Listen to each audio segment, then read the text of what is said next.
ఆశలు అలలై ఎగిరే నగరం కేశవపురం.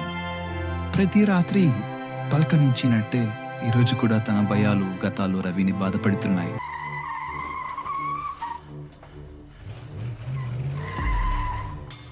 నిద్ర పట్టక అలా బాల్కనీలోకి నడుచుకుంటూ వచ్చిన రవి ఆకాశం వైపు చూస్తున్నాడు. చూస్తున్న రవికి కాసేపటికే ఒక ఫోన్ కాల్ వచ్చింది. చేసిన వ్యక్తి పేరు రాజు. రవి పనిచేసే ఒక గ్యాంగ్కి సంబంధించిన వాడు రాజు. ఇష్టం లేకపోయినా తప్పక చేస్తున్న పని కాబట్టి కోపాన్ని కంట్రోల్ చేసుకొని మాట్లాడతాడు రవి. అంతు తోచని తన పయనాన్ని తలుచుకుంటూ అంతంలో లీనమైపోయాడు రవి.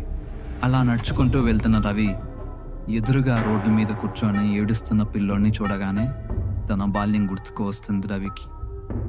అతని దగ్గరికి వెళ్ళి, ఎవరు నువ్వు, ఇక్కడెందుకున్నావు అని అడుగుతాడు. వెంటనే అప్పుడు ఆ పిల్లవాడు, నేను తప్పిపోయాను అని, ఇంటికి దారి గుర్తు రావడం లేదని ఆ పిల్లవాడు చెప్పేసరికి అతనిలో తనని చూసుకుంటాడు రవి. పిల్లవాడిని ఓదార్చి ధైర్యం చెప్పడానికి రవి అతని దగ్గరికి వెళ్తాడు. ఇంతలోగా నా దగ్గర ఉన్న తుపాకీ తీసి రవిని ఒక్కసారిగా ఆ పిల్లవాడు కాలుస్తాడు. బుల్లెట్ గాయం రవిని కుప్పేస్తుంది. స్థితిలోకి వెళ్తున్న రవికి చివరిగా ఆ పిల్లోడు పరిగెత్తుకుంటూ పారిపోవడం కనిపిస్తుంది. ఏం జరిగిందో, ఎందుకు ఆ పిల్లవాడు తనని అలా కాల్చి చంపాడో, వాళ్ళనుకుంటున్నాడో కూడా అర్థం కాదు రవికి. ఇక కుప్పకూలిపోయిన రవి పురుగా కోలిపోతాడు.